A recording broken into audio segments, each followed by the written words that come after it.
uma palavra sobre o humanismo e a Bíblia, porque isso aqui é interessante a gente entender a contribuição de homens que não foram até lá. Por quê? Eu vou mencionar aqui dois personagens em especial que foram reformadores, por assim dizer, ou pelo menos renovadores, que não acompanharam o movimento protestante. Não chegaram a quebrar com a tradição romana. Então permaneceram na Igreja Católica, mas foram fundamentais para não só dar o impulso para algumas coisas da Reforma, mas porque eram críticos da Igreja. Nunca chegaram até a coragem de abandonar a Igreja, mas eram críticos de coisas que estavam erradas na Igreja. E nesse sentido, o humanismo tem algumas contribuições interessantes. A primeira, que é mais conhecida, é de que eles voltariam às fontes. Essa frase que ficou famosa, ad fontes, né, que é o latim para de volta às fontes, de volta aos originais, é porque despertou-se um interesse muito grande por não ter Aristóteles via aristotelismo da Idade Média.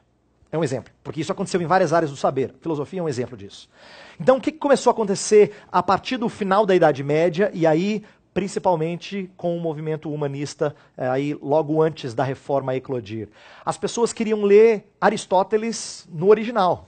Não via algum professor que supostamente era aristotélico, né? Ou Platão, ou qualquer outra coisa da literatura. Então, essa ideia de voltar às fontes fez com que gerasse um zelo muito grande pelos originais.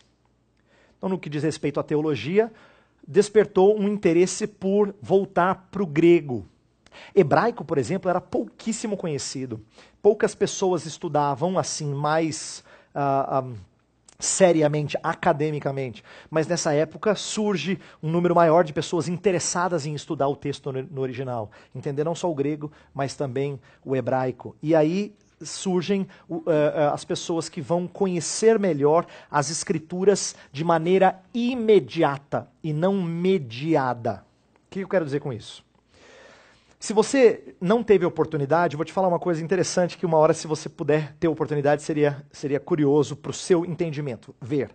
Se você já viu uma Bíblia da Idade Média, por exemplo, de Gutenberg, impressa, alguma imagem, e principalmente as Bíblias chamadas, as Bíblias anotadas, tem uma famosa chamada Glossa Ordinária. O que você vê na página? Você vê os textos sagrados espaçados com comentários bem pequenininhos entre cada linha da Bíblia. Ao invés de Bíblia anotada hoje, que você tem na nota de rodapé, vamos dizer assim, você tinha os comentários breves no meio do texto sagrado. Então, como é que as pessoas estudavam a Bíblia? Vamos falar dos acadêmicos, tá? Daqueles que estavam... Eles liam os comentários que colocavam entre os textos sagrados. Então, era muito comum você entender a Bíblia via comentários. E não dizer, deixa eu ver se eu estou entendendo o texto pelo texto. O comentário já ditava o que era. Então, em relação a várias doutrinas que já estavam manchadas pelo entendimento romanista, as pessoas já liam a chamada glossa, que eram os comentários. Esse problema não é um problema só da Idade Média. A gente faz isso às vezes com Bíblia anotada, né? Hoje em dia. Tem gente que nem gasta fosfato para entender o texto, ele já vai direto na notinha que tem lá embaixo.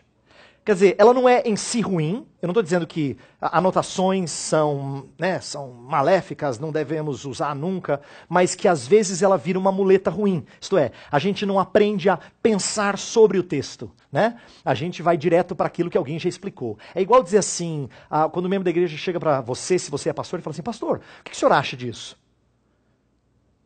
Por que ele está fazendo essa pergunta? Qual é a sua opinião sobre tal coisa? A gente gosta de ouvir a opinião do pastor falando de tal, do pregador falando de tal, do palestrante. Por quê? Porque tem autoridade. A gente faz isso hoje. A versão é diferente, mas a gente faz isso hoje. A gente gosta das glossas, né, da glossa, dos comentários, da autoridade, do peso do fulano de tal ter dito que aquele texto significa isso. Você fala, o fulano de tal disse. Não é qualquer um. Tem tantos livros já.